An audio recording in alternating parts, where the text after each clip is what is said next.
Okay, अब हम इस पे वैलिडेशन को अप्लाई करने जा रहे हैं। सो वैलिडेशन के लिए मैं अपने व्यू के अंदर आ जाता हूँ। वैलिडेशन के कौन से कॉन्सेप्ट्स हैं या किस तरह से हम ऐड कर सकते हैं। हमारे पास वैलिडेशन की दो टाइप्स होती हैं। One is client side validation, second one is server side validation.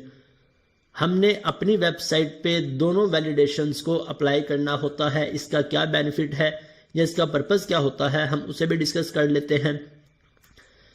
अब पहले हम बात कर लेते हैं कि हम अप्लाई किस तरह से कर सकते हैं। यहाँ पे कुछ बेसिक स्टेप्स लिखे हैं वैलिडेशंस को अप्लाई करने के। अगर मुझे क्लाइंट साइड वैलिडेशन अप्लाई करनी है तो मुझे किन कॉन्सेप्ट्स को इंप्लीमेंट करना है, फर्स्ट स्टेप क्या है, सेकंड स्टेप क्या है और थर्ड स्टेप क्या है। सिंपल से स्टेप्स हैं, आसानी के साथ हमारे हर एक पेज पे वैलिडेशन अप्लाई हो जाएगी। सो चाहे क्लाइंट साइड वैलिडेशन हो चाहे सर्वर साइड वैलिडेशन हो, फर्स्ट स्टेप क्या है कि जिस भी एट्रीब्यूट को मैं वैलिडेट करवाना चाहता हूं या जिस भी एट्रीब्यूट पे मैं वैलिडेशन अप्लाई करना चाहता हूं, हमने उसके ऊपर रिक्वायर्ड एट्रीब्यूट को ऐड करना है। Add required annotation attribute on model. So मैं यहाँ पे आ जाता हूँ, लेट्स से कैटेगरी में मैं कैटेगरी मॉडल को ओपन कर लेता हूँ। मैं नेम पे रिस्ट्रिक्शन लगाना चाहता हूँ कि नेम यूजर कभी भी एंटर किए बगैर इस फॉर्म को सबमिट ना करवा सके, यूजर इस नेम को मस्ट एंटर करे। सो हम इस पे क्या वैलिडेशन लगा देंगे, मैं इस पे लिख देता हूँ रिक्वायर्ड।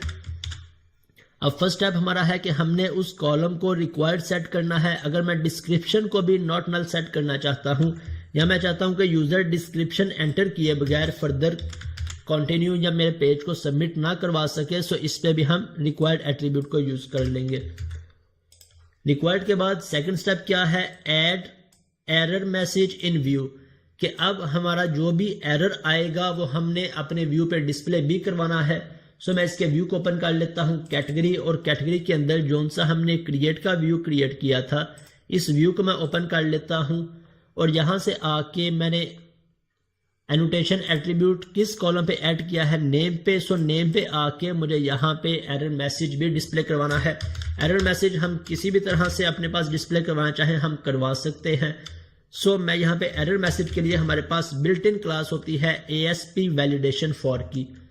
वैलिडेशन फॉर, और किस कॉलम के लिए मैं इस क्लास को यूज कर रहा हूँ, नेम कॉलम के लिए मैं यहाँ पे कॉलम का नेम रख देता हूँ। इसके बाद बूटस्ट्रैप की फर्दर क्लास है हमारे पास टेक्स्ट डैश डेंजर के नाम से। डेंजर का हमें पता है कि जब भी हम इसे यूज करेंगे तो ये क्लास क्या करेगी, इसका कलर जो भी टेक्स्ट होगा कलर रेड करवा देगी। सो मैंने simple ASP validation for tag helper को यूज कर लिया। जिस कॉलम पे अप्लाई करना चाहता हूँ या जिस भी एट्रीब्यूट पे अप्लाई करना चाहता हूँ उसका नेम ऐड कर लिया और उसके बाद इसका कलर रेड करवा दिया। अब यहाँ पे हम कोई भी टेक्स्ट नहीं डिस्प्ले करवाएंगे, क्यों? क्योंकि जो भी टेक्स्ट होगा वो रन टाइम पे ऑटोमेटिकली जनरेट होगा इस एनोटेशन प्रॉपर्टी के थ्रू और यहाँ पे डिस्प्ले हो जाएगा। ओके, हमने इन दोनों स्टेप्स को इंप्लीमेंट कर लिया। थर्ड स्टेप क्या है कि हमने क्लाइंट साइड वैलिडेशन के लिए इन फाइल्स को अपने पेज पे यूज करना है। किन फाइल्स को? फर्स्ट पे jQuery, सेकंड jQuery.validate.min.js और थर्ड jQuery.unobtrusive.validate.min.js।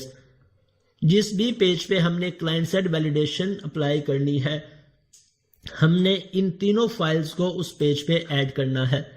चाहे हमारा क्रिएट कैटेगरी का पेज हो, हमारा एडिट का पेज हो, हमारा क्रिएट प्रोडक्ट का पेज हो, क्रिएट यूजर का पेज हो, हर उस टेबल पे इन फाइल्स को लाजमी हमने हर उस पेज पे डिस्प्ले करवाना है।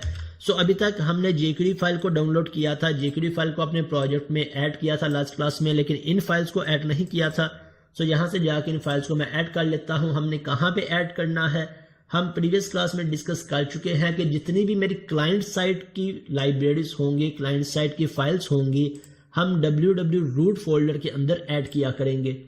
सो मैं इस पर करता हूँ राइट क्लिक, ऐड, और हमारे पास ऑप्शन आ जाएगा क्लाइंट साइड लाइब्रेरी का, और यहाँ से जाके हम अपनी लाइब्रेरी को सर्च कर लेंगे। jQuery डॉट जो भी मेरी लाइब्रेरी का नेम होगा validate.min.js,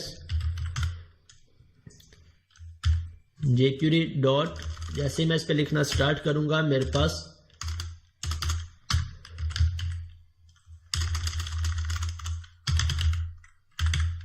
jQuery डॉट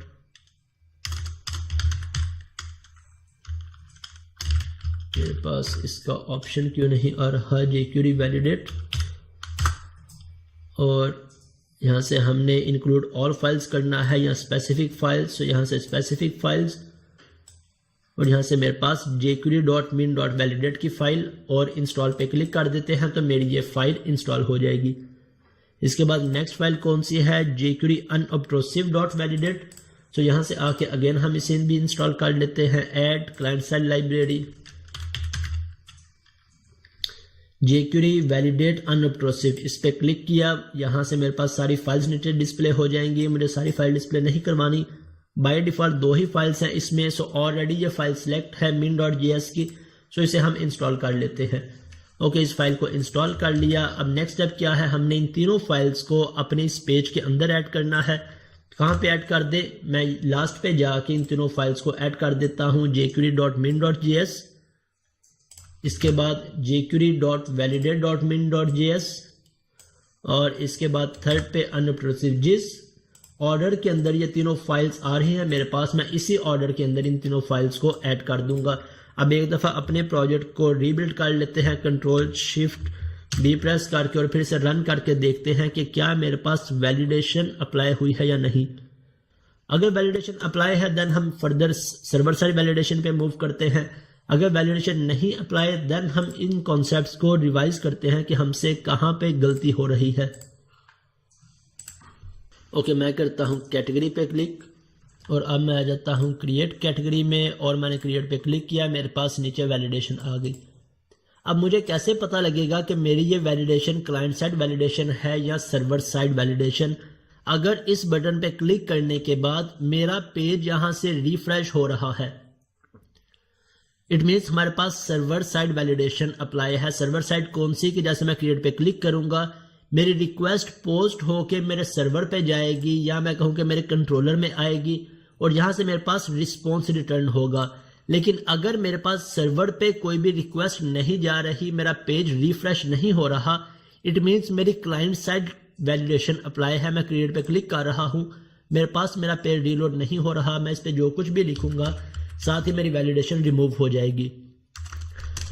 अब यहाँ पे एक टेक्स्ट आ रहा है, द नेम इज रिक्वायर्ड। हमने तो ये टेक्स्ट ऐड नहीं किया। इसके बाद इसका कलर रेड क्यों आ रहा है, क्योंकि हमने यहाँ से क्लास ऐड की थी टेक्स्ट डैश डेंजर की, इस वजह से मेरे पास कलर रेड आ रहा है। मैं इसे रिमूव कर दूंगा तो मेरे पास इसका कलर ब्लैक आ जाएगा। लेकिन हमारे पास ये टेक्स्ट कहाँ से आ रहा है, ये एरर मैसेज कहाँ से आ रहा है, क्या हम इस एरर मैसेज को चेंज भी कर सकते हैं? अगर मैं आ जाता हूं यहाँ पे अपने मॉडल के अंदर जहां पे हमने रिक्वायर्ड एट्रीब्यूट को ऐड किया था, सो बाय डिफॉल्ट इसका जो भी टेक्स्ट बैकएंड पे होगा वो टेक्स्ट मेरे पास फ्रंट पे डिस्प्ले हो जाएगा। अगर मैं इसका टेक्स्ट चेंज भी करना चाहूं तो हम यहां से इसका टेक्स्ट चेंज भी कर सकते हैं। किस तरह से, एरर मैसेज, और इस पे जो भी हम एरर मैसेज डिस्प्ले करवाएंगे, मैं इस पे लिख देता हूं माय नेम इज रिक्वायर्ड, या मैं इस पे लिख देता हूं please enter your name. Okay, अब इसे चेक करते हैं कि क्या मेरा कस्टम मैसेज डिस्प्ले हो रहा है या नहीं। क्रिएट कैटेगरी और क्रिएट पे क्लिक किया, मेरे पास प्लीज एंटर योर नेम। अब मेरा कस्टम मैसेज डिस्प्ले हो रहा है। सो इस तरह से हम मैसेज को चेंज करना चाहें अपनी मर्जी से चेंज भी कर सकते हैं। वैलिडेशन का ये आसान सा कॉन्सेप्ट है। जिस भी पेज पे हमने ऐड करनी है क्लाइंट साइड वैलिडेशन के लिए, हम इन 3 फाइल्स को ऐड कर देंगे और जिस एट्रीब्यूट पे ऐड करनी है हम उस एट्रीब्यूट पे जाके रिक्वायर्ड एनोटेशन एट्रीब्यूट को ऐड कर देंगे और फिर अपने एरर मैसेज को डिस्प्ले करवा लेंगे तो हमारे पास वैलिडेशन अप्लाई हो जाएगी। अब सर्वर साइड वैलिडेशन किस तरह से हम ऐड कर सकते हैं।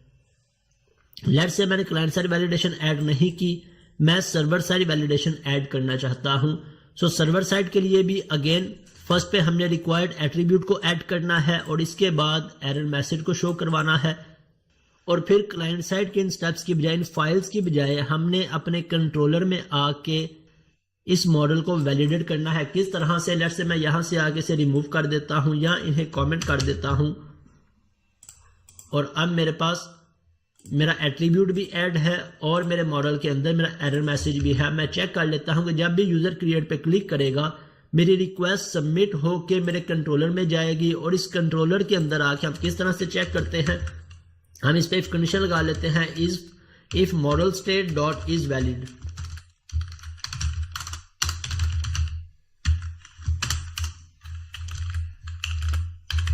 Model state dot is valid means अगर तो ये मॉडल वैलिड है तब इसे फर्दर कंटिन्यू कर दो, अगर वैलिड नहीं है तब हम क्या करेंगे, हम एरर मैसेज को रिटर्न करवा लेते हैं और इसके बाद रिटर्न व्यू जिस भी पेज पे है मैं उसी पेज पे इसे डिस्प्ले करवाना चाहता हूं या मैं चाहता हूं कि उसी पेज पे ये रहे। सो अब मेरे पास सर्वर साइड वैलिडेशन अप्लाई हो गई।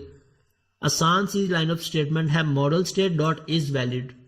अगर वैलिड है तो मेरे पास इसे डेटाबेस के अंदर इंसर्ट करवा देगी और रीडायरेक्ट करवा देगी मेरी एप्लीकेशन इंडेक्स पेज पे, और अगर वैलिड नहीं है तो वही पेज रिटर्न हो जाएगा। जब सेम पेज रिटर्न होगा तब मेरे पास ये वैलिडेशन डिस्प्ले होगी। लेट्स से इसे भी चेक कर लेते हैं। मैं यहाँ से एप्लीकेशन को रन करता हूँ।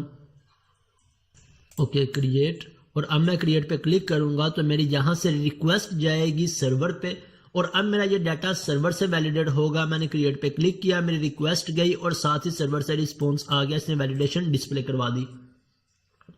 सो इस तरह से हम क्लाइंट साइड को भी हैंडल कर सकते हैं और सर्वर साइड वैलिडेशन को भी हैंडल कर सकते हैं।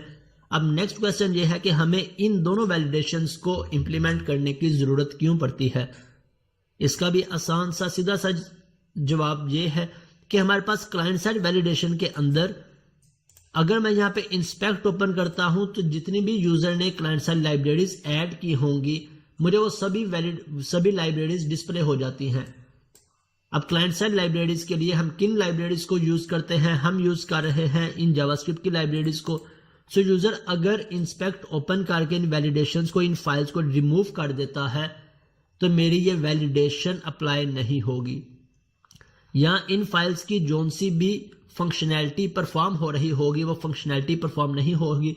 सो अपनी एप्लीकेशन को मोर सिक्योर बनाने के लिए हम इन दोनों वैलिडेशंस को अप्लाई करते हैं, क्लाइंट साइड वैलिडेशन भी और सर्वर साइड वैलिडेशन भी, कि अगर यूजर ने क्लाइंट साइड से कोई फाइल रिमूव भी कर दी है तो जब भी यूजर क्रिएट पे क्लिक करेगा तो मेरे सर्वर पे इसकी वैलिडेशन होगी और मेरा डाटा वैलिडेट हो जाएगा, ना कि मेरे डाटाबेस के अंदर रॉन्ग डाटा इंसर्ट होगा।